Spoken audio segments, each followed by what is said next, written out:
Welcome to We Learn. This session is brought to you by Virtual Learning Network, part of PCTI Group. Today we are discussing decision making.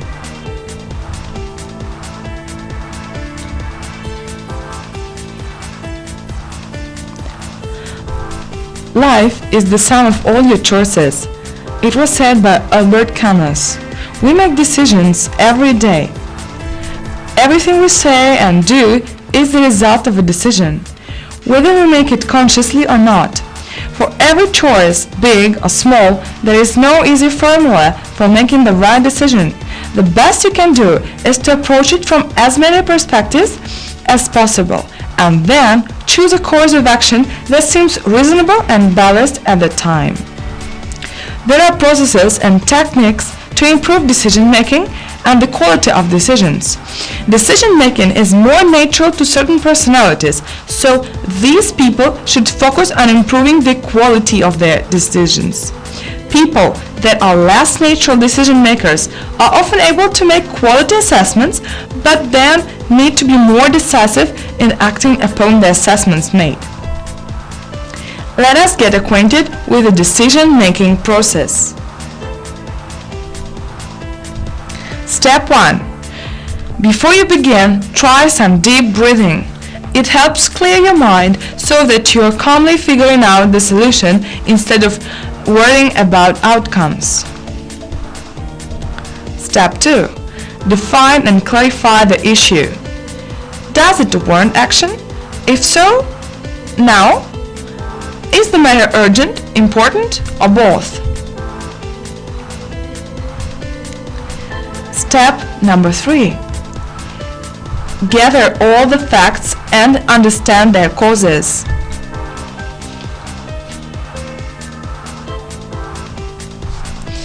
Step 4. Think about or brainstorm possible options and solutions. Firstly, it may appear that there is only one course of action, but that is usually not true. Even if your situation seems to be limited, try to make a list of alternatives. Refrain from evaluating at this point. Brainstorm and write down every idea that comes to mind, as crazy as it may seem. You can always cross it off the list later, but with those crazy ideas might come some creative solutions that you might not have considered otherwise. Then ask other people for suggestions. Be terse and ask them what they might do in your situation. Sometimes strangers can offer the most creative ideas because they do not share your assumptions or bases. Step 5. Consider and compare the pros and cons of each option. Consult if necessary, it probably will be. For every scenario, think about whether the best outcome is worth accepting the risk of the worst possible outcome. If the worst possible outcome is completely unacceptable to you, meaning that you could never forgive yourself if it happens, then you probably should not make that decision. Make note of the likelihood of each outcome. Give each one a percentage. For example, 80% chance of this happening and 20% chance of that happening. Make sure your estimates are based on experience and observation. Otherwise, your fear or excitement might distort your perception of probability. Consider which option will encounter the most resistance and why. Significant difficulty in implementing a decision can sometimes outweigh the benefits of the outcome. Other times, it's the most resisted decision that would make the biggest difference. Step 6. Consult your intuition. You must feel comfortable with the decision. On your list or tree, place markings next to those decisions that are backed up by your intuition. There are several ways to find out which those are. Imagine your ideal self. If you were already the person you are striving to be, what would you do? If this is difficult to grasp, then think of your role models and heroes, the people who inspire you. What would they do in your place and why? Focus your mind through meditation or prayer. Push analysis out of your head and trust the guidance of something other than your conscious mind, whether it's deity, the universe, or your subconscious mind. Which decision feels right now? Visualize every outcome in detail. Engage all your senses when you picture what could happen as a result of each action. If you are debating whether to visit a certain destinations, for example, imagine that you are there, the views, the smells, the sounds, and every last detail. Maybe you'll find that you want it or don't want it more than you thought you did. Just be sure to imagine every outcome in detail, not just the best or the worst ones. Fast forward. Imagine you've already made the decision. Which one would you feel the proudest of? Which one makes you feel like a better person or as though you've made the world a better place?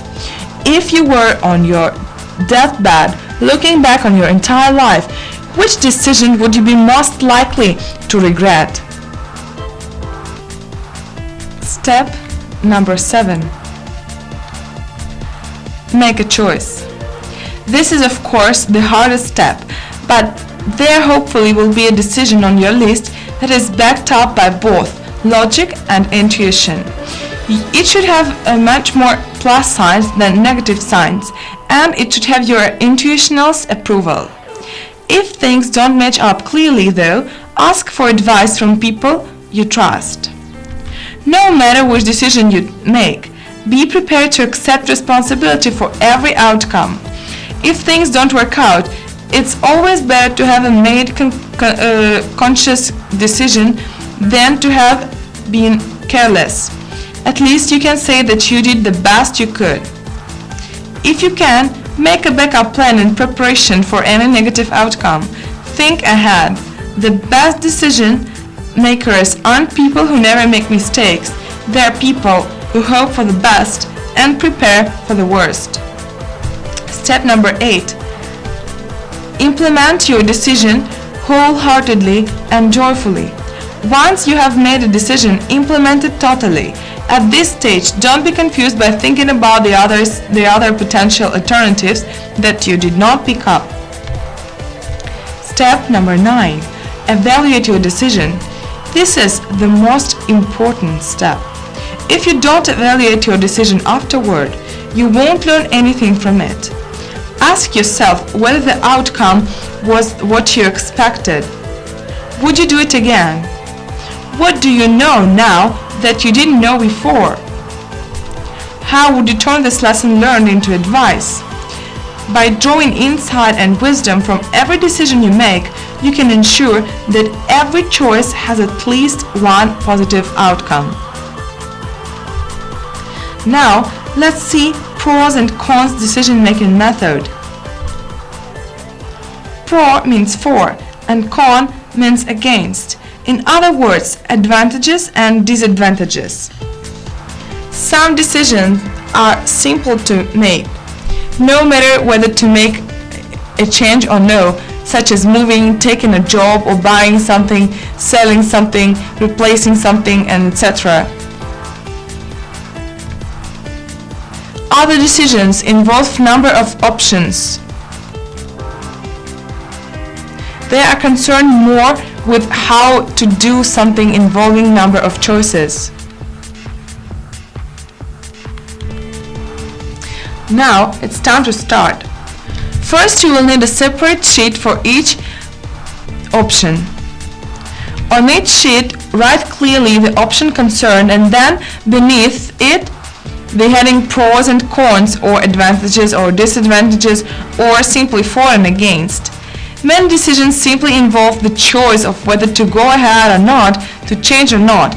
In these cases, you need only one sheet. Then, Write down as many effects and implications of the particular option that you can think of, placing each in the relevant column.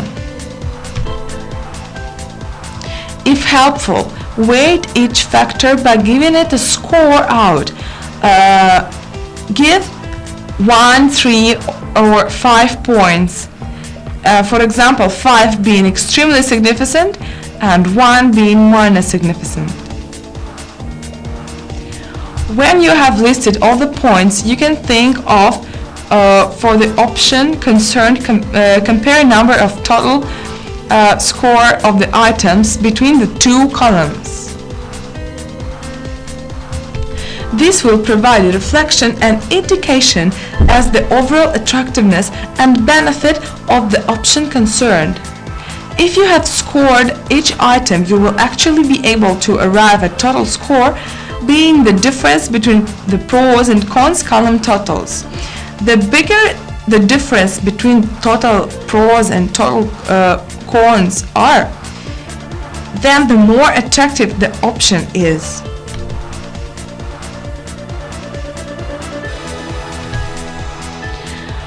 If you don't like the answer that the decision-making sheet reflects back to you, it means you have not included all the cons, especially the emotional ones, or you haven't scored the factors consistently, so revisit the sheet concerned. Let's see how it works out in life. This example weights the pros and cons of buying a new car to replace the old one. The weighted pros and cons are purely examples. They are not in any way suggestions of how you should make such decisions. Our decision-making criteria depend on our own personal situations and preferences, and your criteria and weighting will change according to time, situation, probably your mood too. Use whatever scoring you want to. You can also use A, B, C, or 3-star scoring method, whatever works for you.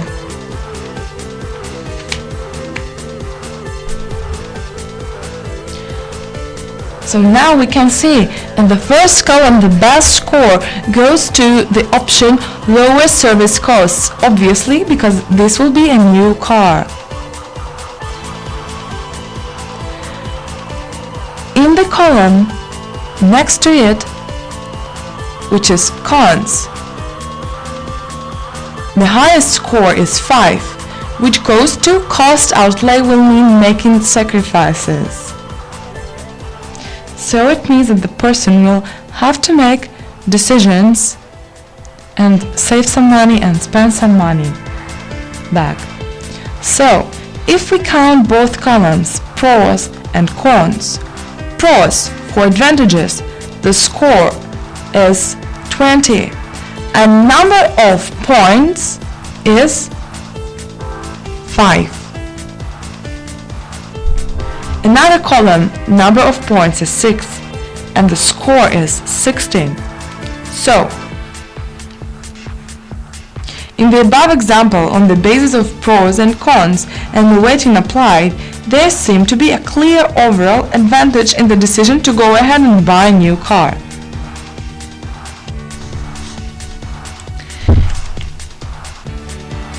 A decision-making pros and cons list like this helps remove the emotion which blocks clear thinking and decision-making.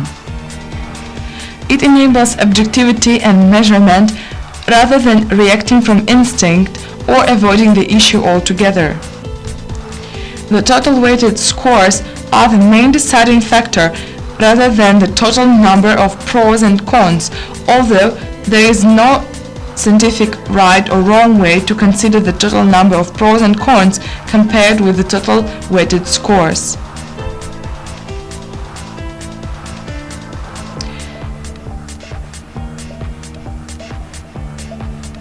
If the decision makes you feel uncomfortable, this is not reflected in the table, then add it as a factor and give it a score.